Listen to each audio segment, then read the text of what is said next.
From the beautiful King's Landing, please enjoy this beautiful class about inductance and capacitors. If you have any question, feel free to use the comment section. And of course, if you haven't done it yet, please subscribe to my channel, like and comment my videos, and feel free to share them with your friends and family.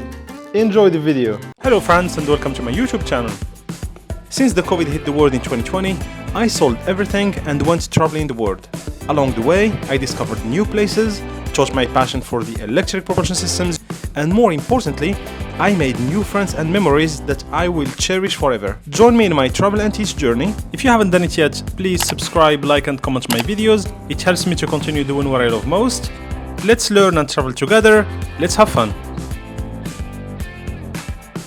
The beautiful two other queens of electricity, inductance and capacitors. Let's start with the inductance. The voltage is equal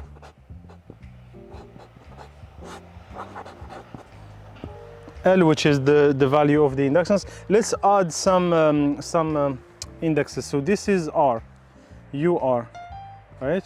UL, which is the voltage of the inductance, is equal to the value of the inductance, because the inductance has its own value. The unit here is Henry. Before we continue, the units are very important. The unit of voltage here is volt. The unit of the impedance, it depends on which impedance we are talking about. If it's a resistance, then in this case it's ohm. It's like this, ohm, right? The current is ampere. For the inductance, the voltage is still volt. The inductance itself has a value of inductance. The unit is Henry. The current is still ampere.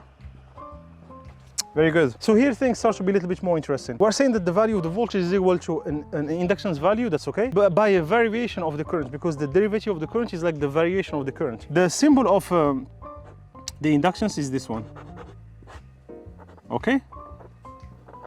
So this is the inductance. I will supply it by a voltage here. So this is the voltage of the inductance, VL, and if I supply it by a source of, let's say source of energy,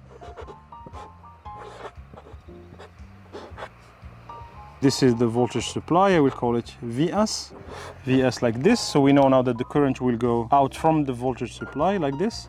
So this is the current IL. So in this case, what we are saying is the value of voltage is equal to the value of the inductance by the variation of the current. First note, if the current is not variating, the voltage is a pure zero. The reason why is because you have a derivative of the current. Now, why the current wouldn't be variating? Well, that depends on the power supply that you are given it. If you are given an AC voltage like this one is AC, then in this case, yes, an AC voltage will lead to an AC current. But if the power supply is DC, let's say if I would have put a battery here, the value of the voltage between the two sides of the inductance will be equal to zero. The reason why is because the voltage is DC. If the voltage is DC, so the current is not variating. If the current is not variating, the math equation says that the voltage will be equal to zero. Now, if you want to see something interesting, if I take a scope to plot two things, the voltage of the inductance and the current of the inductance, this is what you will see.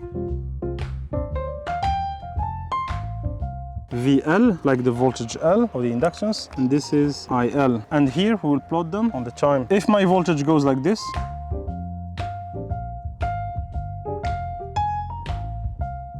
then my current will be 90 degrees late. The current will pop up here.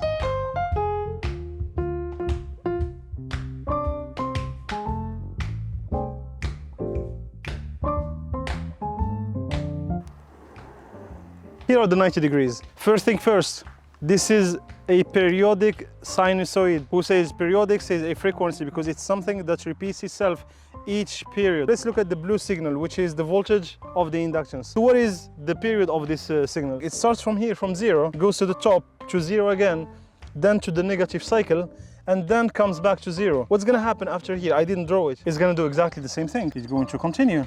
So the period is clearly here between these 2 points, because after this point, it's again the same signal that will repeat. Can we agree on it? The answer is yes. This is the period. The symbol of it is a T. So if this is the period, what is the frequency? So the frequency, this is just English, right? It has nothing to do with electricity. The frequency is like, if I tell you, okay, what's the frequency of that phenomenon? Or what's the frequency of that thing? I'm asking you, like, how many times that thing repeats itself? In this case, the question is, how many times this phenomena, this period here that you see, how many times this period repeats itself per second? Because the unit of time is second. So therefore, the frequency is equal to 1 on T. Let's look at the 60 hertz of the United States. So 60 hertz that you have in your house, right? This is what it means. Obviously it's F, right? So F is equal to 60 hertz. It's equal to 1 on T. If this is the electric voltage in the United States at your house, what's the period of that supply that you have in your house? So 60 hertz is equal to 1 on T. Therefore, T, which is the period, like the time of the sinusoid, is equal to 1 on 60.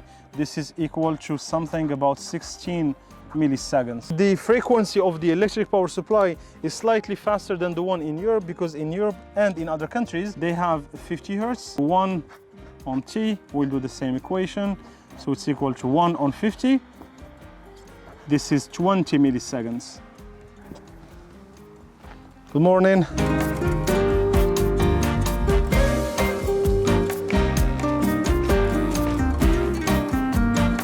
We know that here we have 16 milliseconds. Now let me tell you this. This is like a rotation. I can represent the sinusoid like a circle. You see the circle? It starts from a point, then you rotate and you come to the same point. I can try to find some similar representation using trigonometry. We're using a circle to the sinusoid. Sorry, I keep saying sinusoid.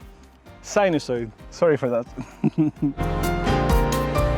This is a circle. I'll do my best to draw a circle.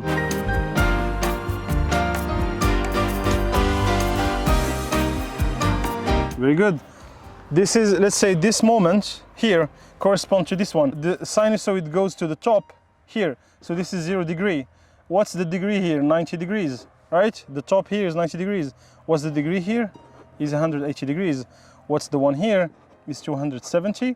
What's the degree here? Is 360. 360 degrees is equal to 0 degree. You see here, go to the top, it's 90 degrees. Go to the bottom is 180. Go to the negative bottom, it's like 270. Go again to the same point, it's 0 degrees or 360. What is the delay between the voltage and the current for inductance is a beautiful 90 degrees, which I would call T, the period, divided by 4. What is the period of a circle? 360. How much is 360 degrees divided by 4? Is equal to 90 degrees. I don't even need to calculate it. You see it here. Look, there are 4 slices of this beautiful pizza. One slice of it is 90 degrees. So if I divide by 4, then it's 90 degrees. So the current of an inductance is 90 degrees. The other question you might be asking is, what is the value of this top here? Well, this is important. The value here is what you call Vmax, but there is something you hear is RMS, the VRMS, like the RMS value. Where does it come from, this RMS? Think of it like this. What creates the power when you look at an oven, for example? What creates the power for your oven so you can cook your pizza is not the peak value. This is the peak value, which is the max value. That's not what creates the power. What creates the power is the RMS value of that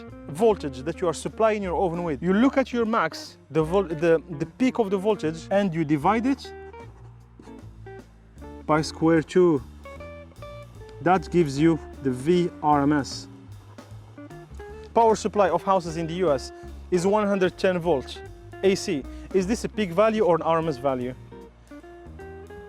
All right, I'll give you a break. I'll enjoy the view over King's Landing. The sun is rising. Yes, I can see the sun, beautiful sun. Now we have colors on the board, colors on King's Landing. Yeah, the dragons, I haven't seen him today. I mean, he says he's gonna come here he was interested like in learning electricity. I don't know, like he's trying to find a job now after his mother died, sadly. Anyway, back to our topic. The 110 volt AC you have in your houses in the US or 200 volt AC in the European houses and in many other countries, this is the RMS value. That means if I would go and plot with a scope the voltage of a house in the US, I will find that the VRMS is equal to 100 VAC. But what is the peak that I would see on the sinusoid? We say the VRMS is equal to 110 VAC. That means that the peak, the V peak, is equal to 110 multiplied by square 2. How much is square 2? It's equal to 1.4141. So that means I should multiply 110 by 141.41. That's a little bit around 150.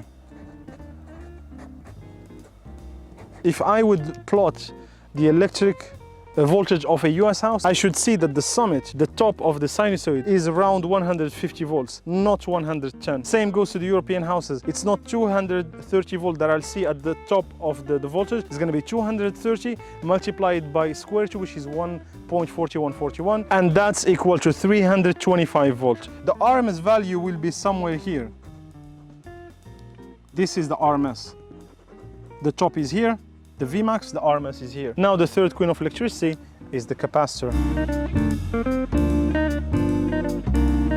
All right, it's getting more interesting. Now we have an integral for the capacitor voltage. Let's do it the other way. How much is the current of the capacitor? It's equal to C, which is the value of the capacitor, the derivative of the voltage on time. So for the capacitor, is not the voltage is equal to the derivative of the current, is the opposite. The current of the capacitor, IC, is equal to the C, which is the value of this capacitor, like in Farad, multiplied by the derivative of the voltage. That means that for a capacitor, if the voltage is not variating, there is no current circulating.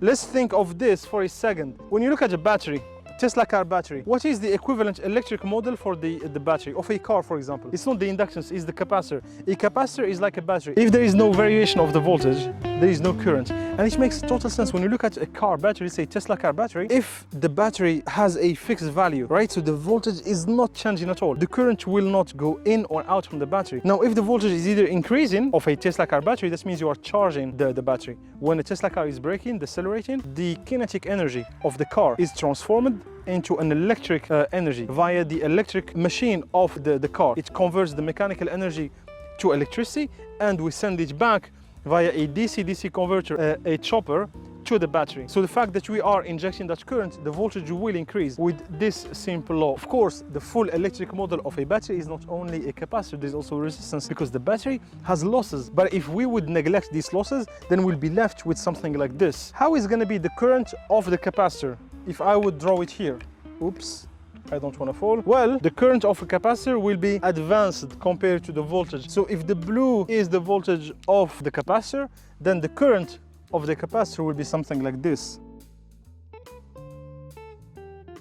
You see, the current of the capacitor is advanced compared to the voltage of the capacitor. So it's 90 degrees ahead of the voltage. Now let's go to the power, and that's where I'll make the introduction to the three-phase system.